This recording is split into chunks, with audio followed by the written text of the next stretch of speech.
Good morning बच्चों। आज हिंदी में हम काव्य सौंदर्य के पार्ट में काव्य सौंदर्य के अंतर्गत दो चीज़ों का अध्ययन करेंगे, एक तो काव्य गुण और एक शब्द शक्ति। जब हम काव्य सौंदर्य लिखते हैं तो उसमें अलंकार होते हैं, भाव पक्ष होता है, शिल्प पक्ष होता है। शिल्प पक्ष में अलंकार होते हैं, रस होते हैं, जो मैं करवा चुका हूँ। तो और जो चीज़ें होती हैं उनमें एक होता है काव्य गुण और एक होती है शब्द शक्ति। तो इसके बारे में विस्तार से करेंगे। काव्य गुण का मतलब है कि कोई भी जो काव्य होता है उसमें कुछ खास प्रकार के लक्षण या गुण पाए जाते हैं। तो किसी काव्य में 3 प्रकार के गुण माने गए हैं। सबसे पहले नंबर पर होता है प्रसाद गुण, दूसरे नंबर पर होता है माधुर्य गुण और तीसरे नंबर पर है ओज गुण। एक साथ 2 गुण भी पाए जाते हैं कभी कभी, अन्यथा एक गुण अवश्य मिलता है किसी भी काव्य के अंदर। हम ये पहचान करेंगे कि प्रसाद गुण कौन सा होता है, माधुर्य गुण कौन सा होता है और ओज गुण कौन सा होता है। सबसे पहले देखिए प्रसाद गुण। प्रसाद शब्द को समझिए, हम मंदिर में जाते हैं तो हमें मिलता है प्रसाद। और ध्यान रखिए, जो प्रसाद होता है उसको हम टेस्ट की दृष्टि से उतना नहीं देखते कि मीठा है या महंगा है, इस चीज़ से कोई लेना देना नहीं होता। वो एक शांत भाव से हम ग्रहण करते हैं, आस्था श्रद्धा से ग्रहण करते हैं। तो प्रसाद गुण वही होता है जिसमें किसी चीज़ के अंदर न तो ज़्यादा माधुर्य, सौंदर्य या आकर्षण हो और न ही ओज, उत्साह या वीरता, साहस का प्रयोग किया गया हो, बल्कि जो शांत, सहज और सभ्य होता है उसी को हम प्रसाद गुण कहते हैं। यानी जो सीधी, सरल और शांत रस की बातें होती हैं, शांत बातें होती हैं, वो जो है प्रसाद गुण के अंतर्गत मानी जाती हैं। ठीक है। फिर दूसरे नंबर पर आता है माधुर्य गुण, जहाँ पर प्रेम, सौंदर्य, आकर्षण, मधुरता आदि का वर्णन हो, आदि का प्रयोग किया गया हो, वहाँ पर जो है हम क्या मानेंगे, वहाँ पर मानेंगे हम माधुर्य। ठीक है।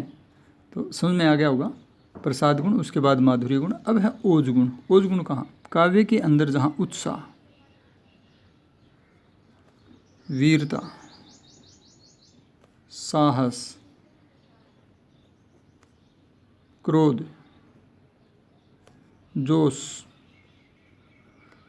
ठीक है, गतिशीलता, मतलब इन चीज़ों का जहाँ वर्णन होता है वहाँ पर ओज गुण होता है।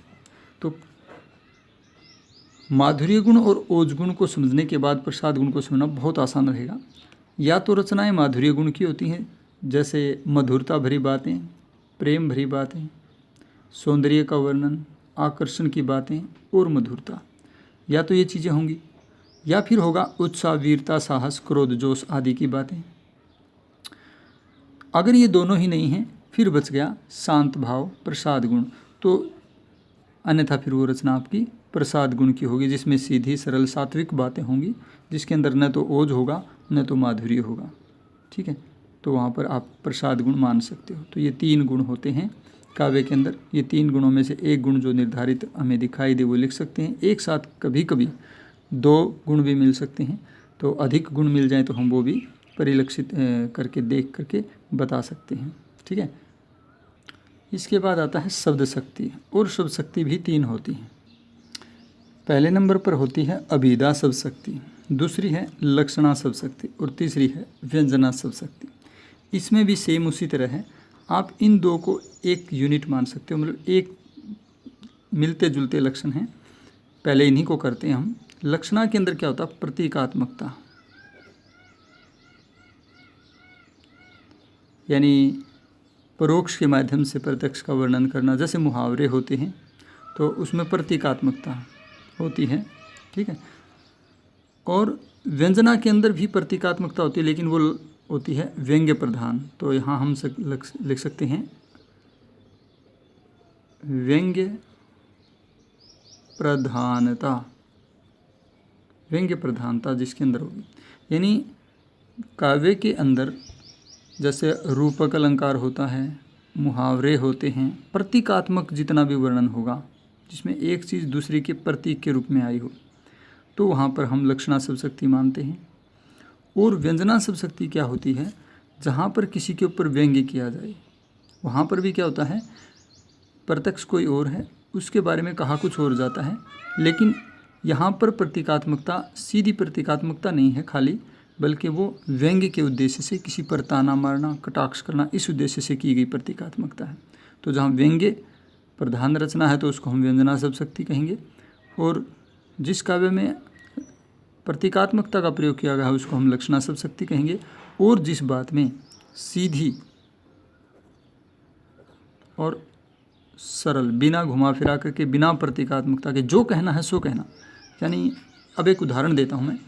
अगर मोहन आया है, मोहन आ गया, मोहन आया है, और हमने कहा गेट पर मोहन आया और हमने कहा मोहन आ गया है, तो ये है अभिधा शब्द शक्ति। जो कहना था, जो है सो कह दिया, सीधा सरल।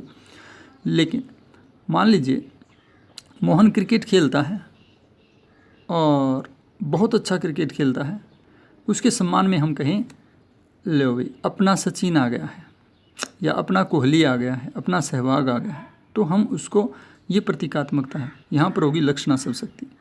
तीसरी बात, मान लीजिए मोहन आया है और मोहन क्रिकेट में फिसड्डी है और वो हमेशा पहली बॉल पर ही आउट हो जाता है, तो अब मोहन आया और हमने कहा लो भाई अपना सहवाग आ गया है, लो भाई अपना सचिन आ गया है। यहाँ हम क्या कर रहे हैं, उसके ऊपर ताना मार रहे हैं, कटाक्ष कर रहे हैं, तो यहाँ क्या होगा, व्यंजना शब्द शक्ति होगी, व्यंग्य प्रधान। तो अगर हम व्यंग्य करते हैं तो व्यंजना शब्द शक्ति, अगर हम प्रतीकात्मक वर्णन करते हैं, प्रतीकात्मक बात कहते हैं तो लक्षणा शब्द शक्ति। और अगर हम जो कहना है, यानी जो विधान है वही हम कहें, सीधा किस चीज़ का विधान करें, तो वहाँ पर अभिधा शब्द शक्ति होती है। आशा है आप सबके समझ में आ गया होगा। तो 3 गुण होते हैं, प्रसाद, माधुर्य और ओज गुण, और इसी तरह से 3 शब्द शक्तियाँ होती हैं, अभिधा, लक्षणा और व्यंजना। इनको आपने लिखना भी है, याद भी करना है इनके नाम लिख करके, और पहचान करने के लिए आप अपनी कविताओं में प्रैक्टिस भी कर सकते हो।